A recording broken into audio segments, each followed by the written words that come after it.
Voici comment la drogue détruit les Américains, les Canadiens et les Londoniens. Say something, you fucking worthless jerk-ass rookie. What? I'm not doing shit, you fucking waste my time.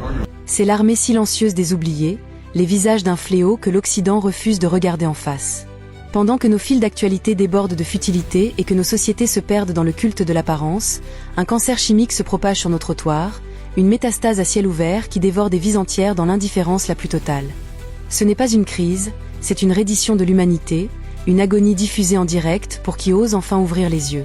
Pour comprendre l'ampleur de ce massacre, il faut abandonner les reportages aseptisés et plonger dans la réalité crue, celle que documente sans relâche le courageux Kevin Dalgrand sur sa page Instagram. Là, l'horreur n'a pas de filtre. Voyez cet homme, autrefois peut-être un fils, un père, un ami, aujourd'hui étendu sur le bitume sale et jonché de détritus de Kensington Avenue à Philadelphie. Son corps est secoué de convulsions erratiques et inhumaines. Il n'est plus maître de ses propres membres. Un hôte invisible, un démon chimique, a pris le contrôle total de son système nerveux. Ce n'est plus un être humain qui se débat, mais une marionnette désarticulée dont les fils sont tirés par la torture insoutenable du manque. Son corps ne réclame ni nourriture, ni eau, ni abri, il hurle en silence pour le poison qui le tue à petit feu. L'âme, cette étincelle qui définit notre humanité, semble avoir quitté les lieux, laissant derrière elle une enveloppe vide, pâle, dont la seule et unique raison d'être est de servir son bourreau intérieur. Ils ont été comme nous. C'est la vérité la plus terrifiante et la plus triste. Ils ont eu des familles aimantes, des rêves plein la tête, des rires qui résonnaient dans un foyer chaleureux. Ils ont eu un travail, une routine, un avenir. Mais un jour, à la faveur d'une peine de cœur, d'un moment de faiblesse, de la pression d'un groupe ou d'une simple curiosité morbide, ils ont goûté à ce démon. En poudre, en liquide, en comprimé, la forme importe peu. Ils pensaient flirter avec une expérience interdite, ils ont en réalité signé un pacte irrévocable avec l'enfer. Car cette drogue, qu'on l'appelle fentanyl, tranq ou xylazine, n'est pas récréative. C'est une colonisation de l'être.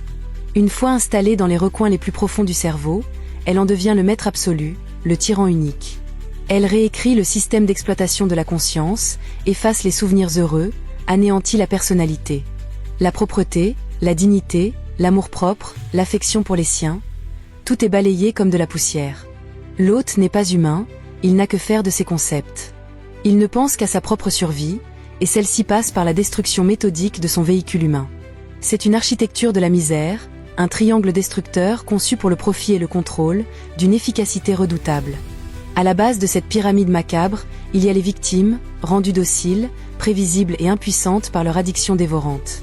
Juste au-dessus, les mafias et les cartels, ces marchands de mort en col blanc qui inondent nos rues de leur poison, amassant des fortunes colossales sur des vies pulvérisées.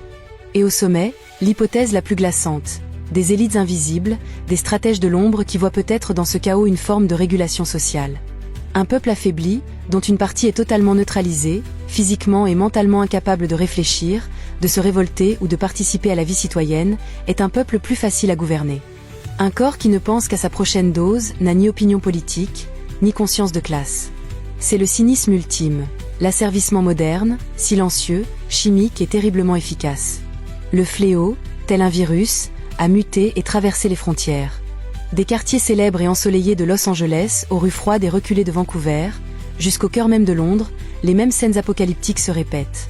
Des silhouettes courbées en deux, figées dans des postures de souffrance que le corps humain ne devrait pas pouvoir supporter. Des hommes et des femmes debout, immobiles, les yeux vides, se balançant d'avant en arrière comme des zombies sortis d'un film d'horreur. Regardez cet homme noir, torse nu, qui saute et se tord au sol sans la moindre raison apparente, son corps exécutant une danse macabre dictée par les synapses en feu de son cerveau en manque. Les femmes, pour obtenir les quelques dollars nécessaires à leur dose, vendent la dernière chose qui leur reste, leur corps, s'exposant à des violences et des maladies indicibles. Les hommes sont prêts à tout, au vol, à la violence, au pire, pour faire taire une seule heure le monstre qui les ronge de l'intérieur. Les foyers implosent, les familles se déchirent, impuissantes et dévastées face à un proche qu'elles ne reconnaissent plus, devenu un étranger hostile et dangereux. Et comme si cette tragédie n'était pas assez sombre, une nouvelle forme de perversion a émergé de nos sociétés hyperconnectées. Des créateurs de contenu, ces charognards numériques armés de leurs smartphones, parcourent ces cours des miracles modernes, non pas pour aider, mais pour exploiter. Ils transforment la détresse la plus profonde en spectacle viral. Ils offrent une bière, quelques cigarettes ou un maigre repas en échange d'une humiliation filmée et diffusée en direct. Ils les font se bousculer, se battre, jouer à des jeux d'enfants stupides, régressant ces adultes brisés au stade de gamins de cours de récréation pour le plaisir morbide de milliers d'abonnés anonymes derrière leurs écrans. Ils monétisent l'enfer, transformant des êtres humains en bêtes de foire d'un colisée digital, ajoutant une couche de mépris et de déshumanisation à l'océan déjà infini de leur souffrance.